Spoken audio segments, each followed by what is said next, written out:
going on, guys? I recently shared an illustration depicting one of Nietzsche's quotes, and the quote goes along the lines of, and forgive me if I butcher this, get it wrong, if we spend enough time staring into the abyss will stare back at us or gaze back at us. You might want to look up the quote for yourself. Really powerful quote that gets me thinking, gets me reflecting for sure. And I shared that illustration through my Instagram. I implore you to follow me on Instagram if you haven't already. I am Alex Mathers is the handle. I'm also the same handle on Twitter, and I'm sharing a lot more through Twitter. So if you've been missing me over here on YouTube and wherever else you watch me on videos, you might want to make sure you're hooked into my material on Instagram and Twitter. I'm sharing a lot more visual material, comics, cartoons and illustrations that will kind of align well with some of the short quotes and ideas that I'm sharing through there.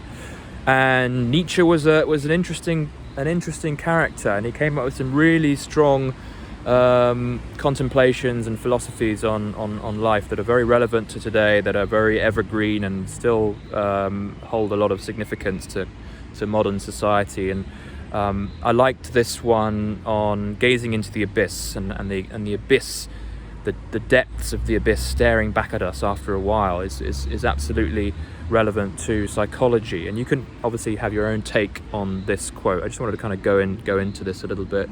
I'd love to hear your own interpretations of that particular quote. I'm going to share one of my illustrations, I think, on this video if I remember to do it.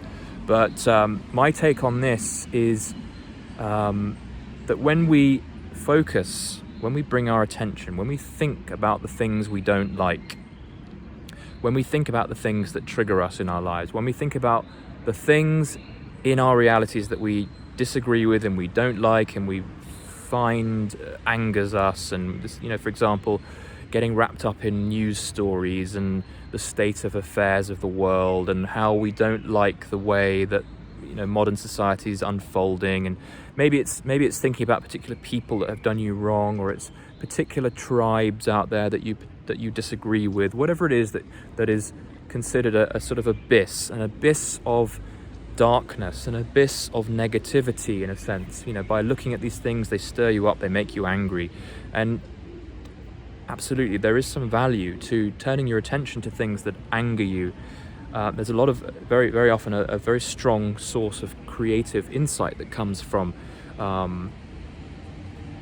the darkest corners of our psyche and the things that make us angry and stir us up. I think there is some value to be gleaned from those corners. But as Nietzsche was saying, if we spend long enough in those places, we end up becoming influenced by those dark ideas and those negative ideas, and it reflects very well how the mind works. If we put our attention on certain things, we will find that our attention starts to dictate our own reality, starts to dictate our emotional experience, and we become the very monsters that we are putting our attention towards. We become the very things that we hate by looking at them and obsessing over them.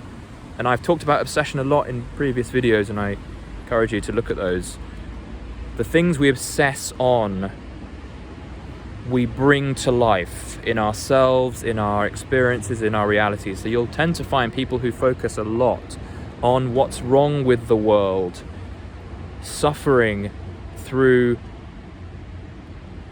extracting the darkness of where they're focusing and bringing it into their own reality. So what you focus on, you'll tend to start noticing more of, and you'll tend to look for evidence to support your worldview. And if your worldview is very cynical and is very focused on what is wrong and is not, and I can see why you would do that. It's understandable that you see something wrong in the world and you want to fix it and you don't like the way it's going.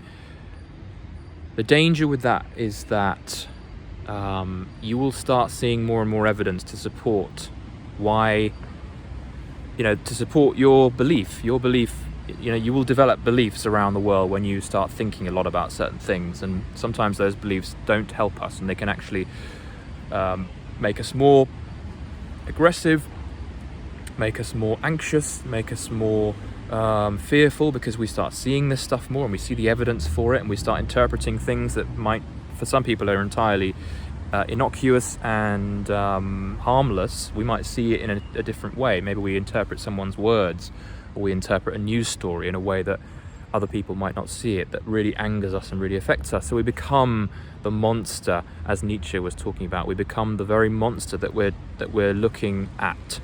We become influenced by our attention to the darkness, and we start to turn into that thing. Our lives become flavored and colored by the very thing that we are against. So that's just something worth considering.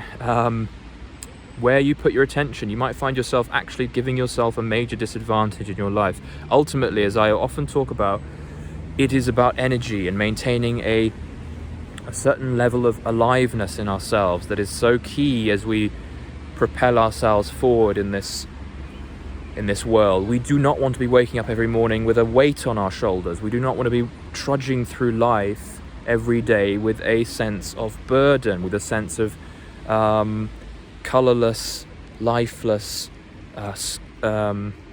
disagreement with the world around us. If we resist the world around us, we become resistance, and we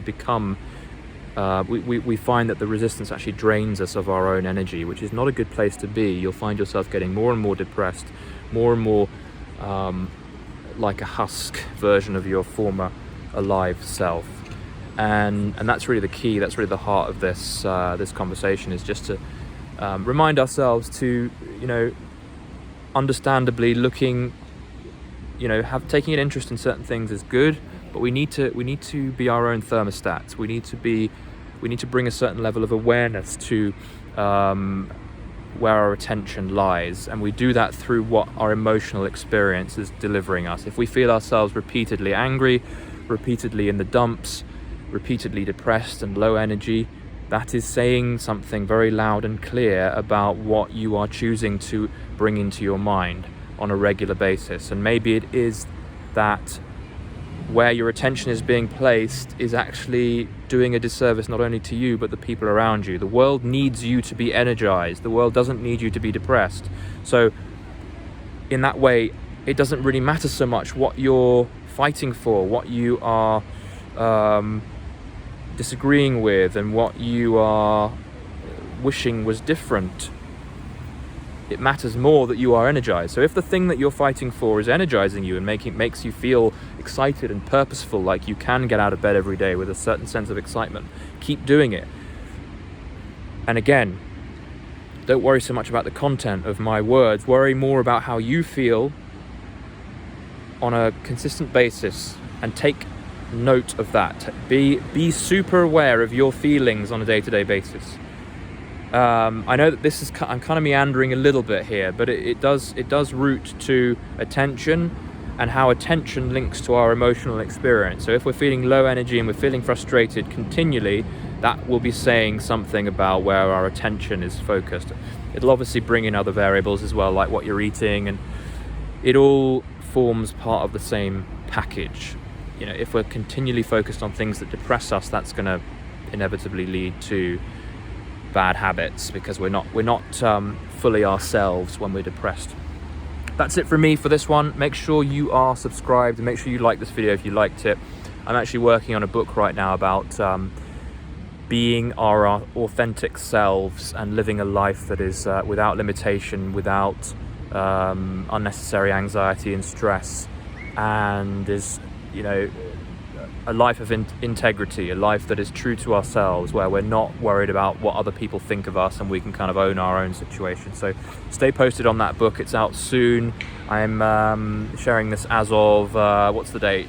Mid-May 2021, and the book will be out in a month or so stay posted on that. Make sure I've already told you this, haven't I?